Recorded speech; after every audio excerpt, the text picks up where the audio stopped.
guys, and welcome back to my channel. So in today's video, we're going to be talking about the Thomas Valva case. In this video, I mean absolutely no disrespect to the victim or his family. All this information I just found on the internet and I put together to make this video. So I hope you guys enjoy, and just leave some comments down below if I forgot anything. On January 17th, 2020, an 8-year-old boy was found unresponsive in his home. He had a bump on his head, a small cut, and he was wet and naked. A 911 call was placed by his father to help his son. He said that his son was waiting in the driveway for the school bus and he had fallen and bumped his head. On the 911 call, you can hear the father giving his son CPR and also asking for help. 11 Bittersweet Lane, Cinema Richards, New York, 11934. 11 Bittersweet, nearest street on the corner? Yes. Are you off of Barberry? Sir, what's your name? My name is Michael. I'm a police officer with the city of New York. My son, I don't know if he's breathing or not. I don't know if his heart stopped. He fell down on his way to the bus. He banged his head pretty good. I brought him in, and I'm doing CPR right now. All right. How old is he? 8 years old. Okay. Do you need any instructions, sir? I just need somebody to get here quick. Listen, I already sent them, okay? Help is already on the way. Do you need any other kind of help? Not at this time, I believe. All right. Is your front door unlocked for them? Yep.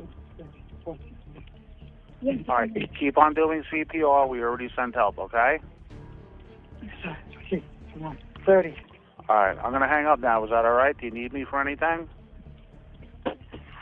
No, just please get somebody here. Okay. We're going to get somebody right there, okay?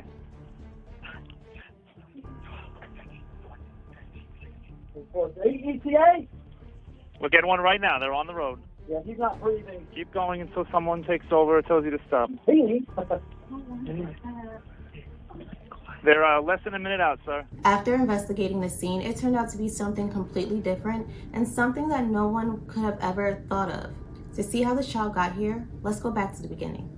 A 40-year-old New York City police officer named Michael Valva and his 42-year-old fiancée, Angelina Polina, who was a hospital administrator, lived at 11 Bittersweet Lane in Cinema Richards, New York, which is on Long Island in New York. They lived with their 6 kids in their home. Angela had 11-year-old twins and a 6-year-old little girl. Michael and Justina shared 3 sons, and one of them was a 10-year-old boy named Anthony. He had autism. Another one was a 8-year-old boy named Thomas. He also had autism. And then they had a 6-year-old little boy named Andrew. Michael was married to his ex-wife, Justina Zupko Valva. They were married in 2004, and they shared the 3 sons together that I just mentioned. She was a corrections officer, and when they were married and living in their home together, the police were called to their house all the time for domestic violence. Justina would claim that Michael would abuse her, but when the police came to investigate it, they never did anything to help her. And she believes it's because Michael was a police officer and they just pushed it under the rug and let it go. While their divorce was pending in 2015, she initially had sole custody while the divorce was pending. And then the court appointed a representative for the kids, but she started interrupting and cutting off access to the representative to see the kids. So then she got the custody taken away from her. Because of this, the judge decided to give temporary custody to Michael, and Justina had unsupervised visitation with the kids. During this time, Michael moved in with his future fiancée, Angela, while the midst of this contentious divorce was happening. After Michael won the custody battle, he contacted CPS and told them that his ex-wife, Justina, was abusing their kids. He said that she was hitting them and poisoning them, and that she was suffering from a mental illness. The CPS workers went to the school and interviewed the kids, and the kids said that their mother never abused them and they loved their mother. After this, Justina filed her own CPS report on Michael. She said that Michael was abusing the children. She said that the children were starving and they were severely underweight. She said in 1 month, 8-year-old Anthony had lost 13.2 pounds, 6-year-old Tommy had lost 4.4 pounds, and 4-year-old Andrew had lost 3.7 pounds. Justina also said that Michael and his fiancée were beating the kids on their heads, hands, and backs, and that they would put them in extremely long timeouts and that they weren't feeding them or giving them any food, and they were making them stay outside in the backyard with no shoes on. Mother, my children are coming soaked in urine. Anthony is sleeping in the garage. His hands and feet are bright red, Your Honor. He's not getting any food. Judge, Ms. Valva, move along. I can't remember everything you are saying because you're saying so much. Mother, Your Honor, the CPS is not doing the job because they are closing the reports the next day. The judge denied the mother's motion to return the children to her. Mother, why? On what basis? The children's life is in danger, Your Honor. Judge, because I said so. So now the CPS workers went to go interview them again and ask them questions about their father. And Thomas had said that his mother put a mark under his eye, and Andrew said that his mother hurts him and he's afraid of her. Then Thomas also said that their father never punished them and he didn't make them go outside. So there was a back and forth going on between Justina and Michael, and the kids were saying two different things. So the CPS workers were basically in the middle. But then Justina would post videos on her Twitter to show her concerns and what was going on and to show that she wasn't a liar. She wasn't lying. Hi, buddy. Hi, Andrew. Let him go. Hi, Andrew. Let them go. They can come to me. Let him go. Let him go. He wants to come here, Andrew. Let him go. What are you doing to them? Every single come here, baby. I got you. I got you. I got you. Justina was worried about her kids, and she kept calling the CPS hotline to get some help. She called them in November of 2017 and in December of 2018. She even met with investigators in November of 2017 to let them know about her concerns. She provided them a flash drive of 320 files showing that Michael was abusing their kids. On this flash drive were letters from the kid's pediatrician and a letter from a neuropsychologist who specialized in autism. They said that Justina was a loving parent and there were no signs that she ever abused the kids. She also provided a letter from a doctor who supervised Anthony's behavioral treatments, and in the letter he said that if the kids were removed from Justina, then they would regress psychologically and mentally, and this would cause all three kids emotional distress. On this flash drive, Justina had the school psychologist saying that Michael didn't understand the kids' needs and that the kids were coming to school and they were severely underweight and that they were looking for scraps of food throughout the school. Justina also had recordings of Michael and his fiancée Angela brainwashing the kids and making them repeat the phrases they were saying. They were saying, "I don't love mommy, mommy is mean, I don't want to stay with mommy." Justina shared a video on her Twitter with Thomas saying that he can't say "I love you, mommy" or "I miss you, mommy." And Justina asked him why he couldn't say that, and he said he would get punished. And Justina said, "Well, how will he punish you?" And he said that he would make them go outside. Every time I kept telling the judges, if you're not going to remove the children, they're going to die under his care and custody. There were evidence, hard evidence. Justina had all of this evidence and she put it all on this flash drive and provided it to the CPS, but she didn't hear back from them at all. No one was trying to help her out and she didn't understand why. But come to find out, only 2 days after she filed her complaint, the case was closed. She filed another abuse report a year later to Suffolk County and explained that her last report wasn't even investigated and it was closed just 2 days later. With this report she filed, nothing happened again. So Justina files a third report because when she got Tommy, she realized that he had a bruise on his bottom. Tommy had told him that his dad hit him 12 times the day before. Finally, CPS filed a neglect petition against Michael for using excessive corporal punishment. 2 months later, the case was adjourned in contemplation of dismissal, and there was an order of protection that told him to refrain from domestic violence and corporal punishment, and he had to take classes at a local library. Justina threatened to file a complaint against CPS for being biased and unfair, and she blamed them for Tommy's bruises.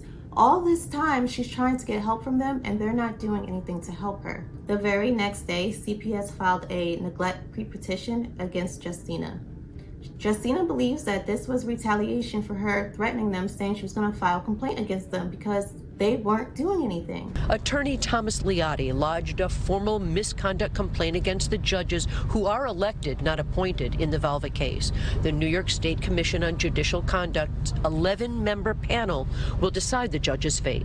They do not deserve to be judges of any kind, and they should be removed immediately. Once the Judicial Conduct Commission receives and reviews a complaint, a judge can be cleared, suspended, removed, censured, or even resign. Since Justina was making these claims, CPS removed the initial investigators on her case and put 2 new investigators on her case.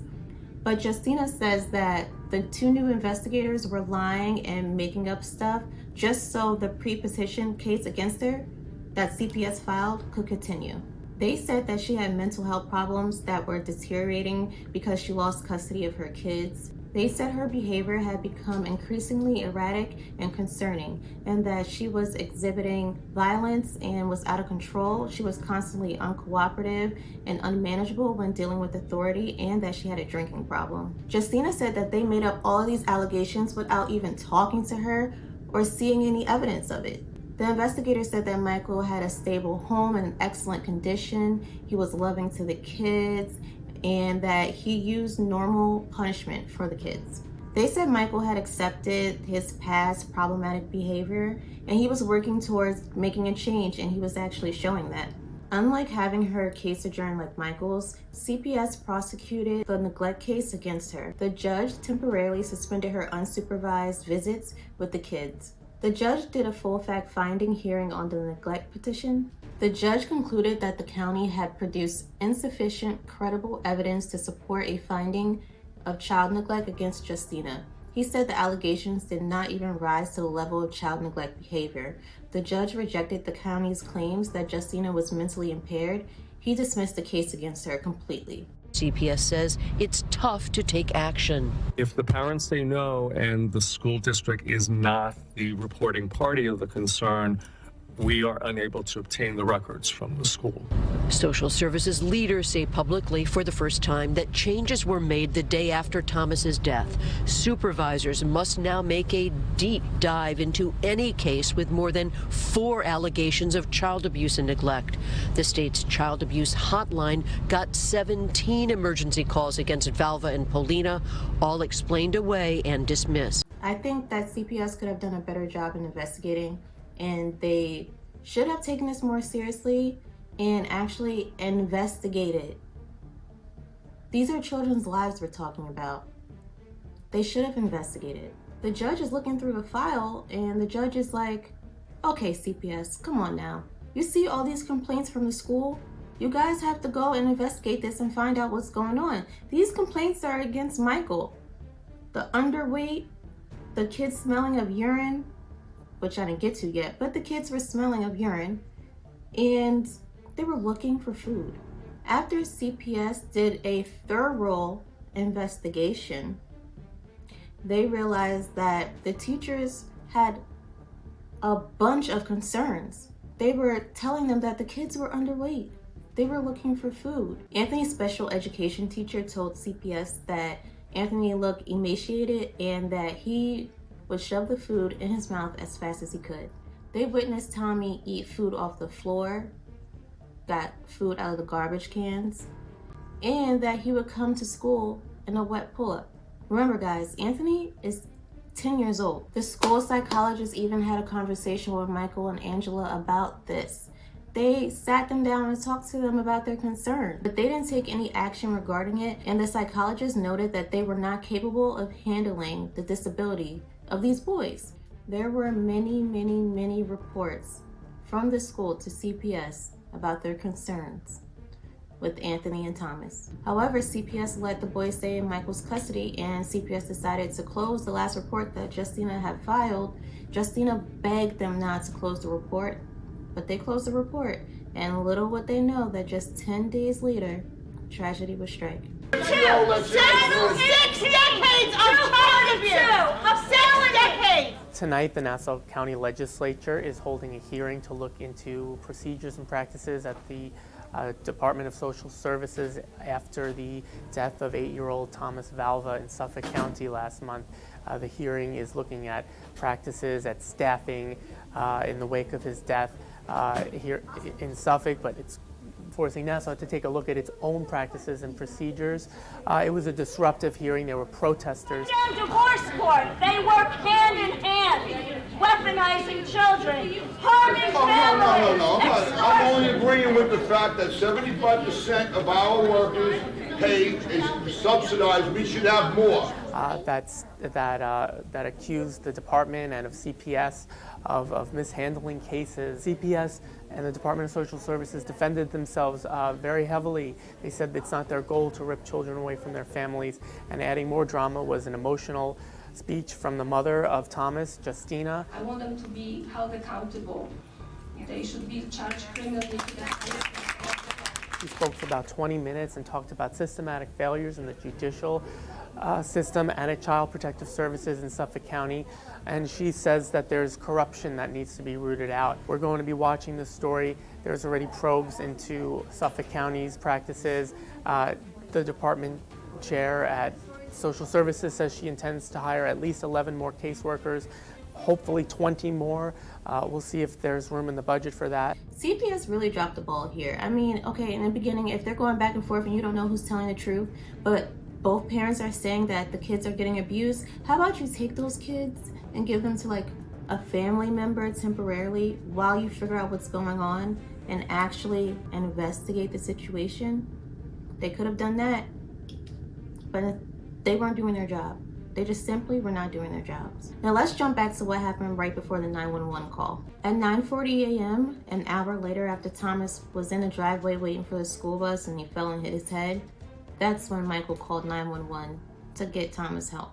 The police showed up on the scene to try to help the situation. They thought they would see Thomas in the driveway, but they found out that Thomas was actually in the basement. Thomas was unconscious and Michael was performing CPR on him. They transported him to the hospital and then he was pronounced dead. The police knew something was up. How did this kid die running for the school bus, falling and hitting his head?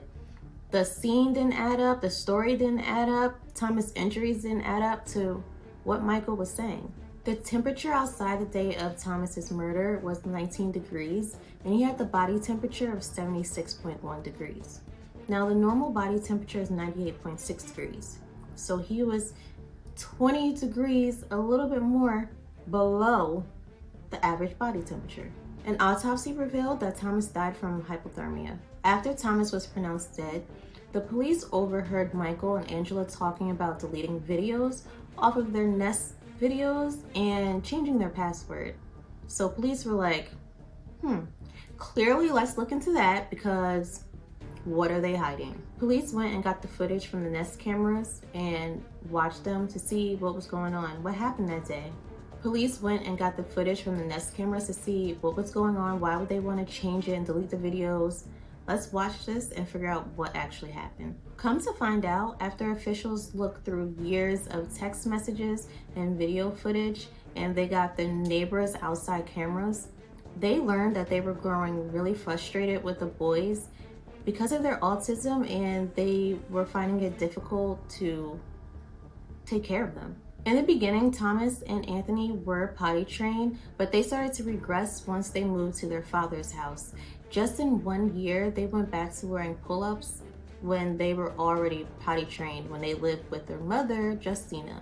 They were wearing pull-ups because they kept having accidents. So because they kept having accidents, Michael and Angela made them sleep on training pads that were meant for dogs on the floor.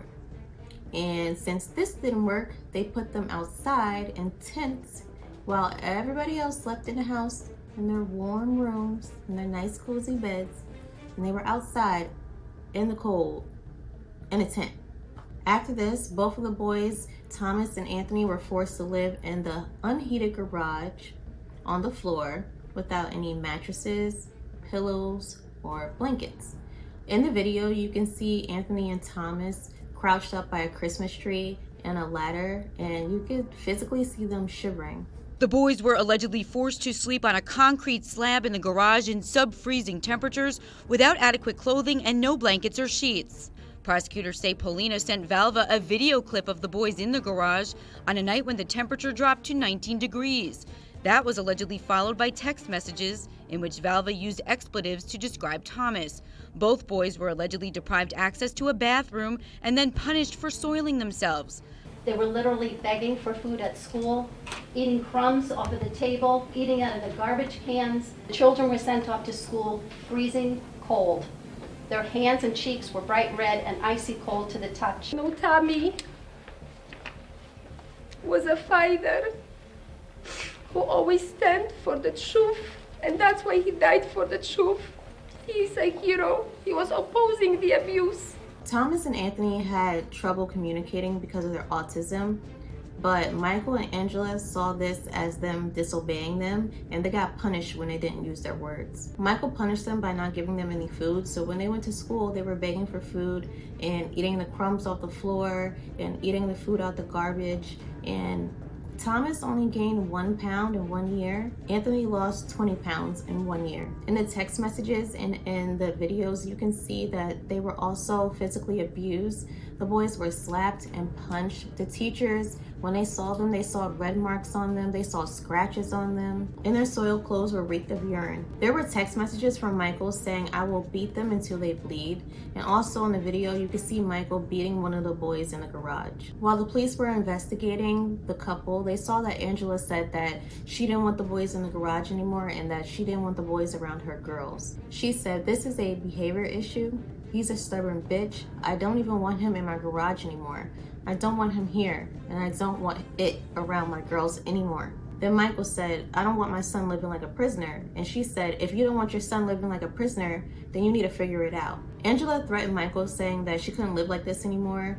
And with Anthony showing the behavior that he was doing and all of his issues, she said she couldn't marry Michael with the way things were going. On the day of Thomas's murder, he had accidentally soiled himself because he wasn't allowed to use the bathroom. Michael screamed at him saying, "Stop pooping, I should have made you eat this, ish." Then he took him outside and hosed him down with ice and cold water. Thomas, being physically drained, he fell headfirst into the concrete and passed out.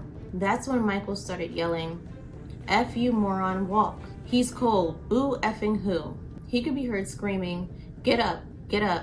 What's wrong with you? God damn you, get up." During this, Thomas had fallen multiple times. Then Angela comes outside and screams, "Come on, Michael, the effing neighbors." Michael then screams, "Get up, you effing moron. What a effing mess. I can't send him to school now." One of the kids asked why Thomas couldn't walk or talk, and Angela said it was because he had hypothermia and he had been washed down with freezing cold water. Moments later, Michael screamed, "Walk, walk. Are you alive? Are you alive? You don't want to answer me? Fine." Then Michael puts his hand over Thomas's mouth. Angela asks, "What are you doing?" And Michael says, "I'm going to suffocate him. That's what I'm doing." Angela told him to get his hands off of him. 4 minutes later, the house cleaner, Tyrene Rodriguez, arrived and she helped perform CPR on Thomas multiple times. She said that his body was lifeless, cold, wet, blue, and he had blue lips. Afterwards, you can see Angela grabbing a space heater from her daughter's room and bringing it to Thomas to try to warm him up, but this doesn't work. So then Michael takes him and puts him in a warm bath to try to warm him up, and this doesn't work either. This went on for a whole hour before Michael called 911. This defendant stood in a bathroom fixing her hair as Thomas's ice-cold, lifeless body lay on the floor. When asked if he needed anything at the hospital after his son was ultimately pronounced, the defendant replied, "I've been through more stressful things than this." Like I said before, Thomas died a few hours later of hypothermia. Before his death, Thomas could be seen with missing hair. He walked with a limp, and he had a medical condition consistent with prolonged stress. I kept thinking about all the institutions who failed to help him, who completely did absolutely nothing. Now everybody's trying to do the right thing, but where were you when I begged you for help? When you could have saved my child's life? On January 24th, 2020, Michael and Angela were arrested for second-degree murder and 4 counts of endangering the welfare of a child. Valva and Polina pleaded not guilty Thursday at their arraignments. They're each charged with second-degree murder and 4 counts of endangering the welfare of a child. The charges relate to the treatment of Thomas and his brother Anthony, both on the autism spectrum. Michael said that due to his contentious divorce that he had nowhere to go and he didn't have any money. He feared that Angela would kick him out. He said he didn't want his son to die in the garage, but he had no choice. He said that Angela was a cruel, wicked stepmother. He blamed everything on her. Because of the arrest, Justina finally got her sons back after 2 years of not seeing them. The other girls, Angela's daughters, they went to their respective biological fathers. The Valva children were returned to their mother, Justina Zupko-Valva, last week. She hadn't seen them in 2 years. The first breakfast was just heartbreaking because I saw my kids eating breakfast so fast. Anthony must have like 2 giant bowls of cereal. He kept asking, when is dinner, when is lunchtime? Just completely being afraid that this is the only meal he's gonna get for the day. On November 4th, 2022, a Suffolk County jury found Michael Valva, who was a former NYPD officer. Don't forget that part, you guys. They found him guilty of second-degree murder and 4 counts of endangering the welfare of a child for starving and beating Thomas and his older brother, Anthony. We just got this case this morning after closing arguments from both sides. And after about 7 hours of deliberations, the jury of 8 women and 4 men returned with a unanimous verdict, guilty on all counts. Charging the defendant, Michael Valva, with the crime of murder in the second degree. Not guilty or guilty? Guilty. Michael Valva stood emotionless as the verdicts were read. Guilty, not only of second-degree murder, but on multiple counts of child endangerment. He got sentenced to 25 years to life. His ex-fiancée, Angela Polina, was also charged with second-degree murder for her role in Thomas's death. She participated in the abuse towards Thomas and Anthony, but she has not gone to trial yet. Justina did file a $200 million lawsuit towards Suffolk County for the failure to prevent her son's death. She said Long Island officials ignored years of warnings of beating, starvation, and neglect that resulted in the death of an 8-year-old boy. A potential trial will happen in the future for this lawsuit. So that is all I have for this case, guys. This case was very, very sad. And this case hit me close to home because Cinema Riches is only about 10 minutes from me. So when this was going on, I saw everything. There were blue ribbons all over the towns representing Thomas, and Justina should win this lawsuit because she tried multiple times to get CPS involved to help her kids. She fought and fought for her kids, but she was ignored. So let me know what you guys think about this case. Don't forget to like, comment, and subscribe, and I'll see you guys soon. Oh yeah, sorry I've been gone for a while. I've been busy, but I'm back. So like I said, like, comment, and subscribe, and I'll see you guys soon. Thank you for watching.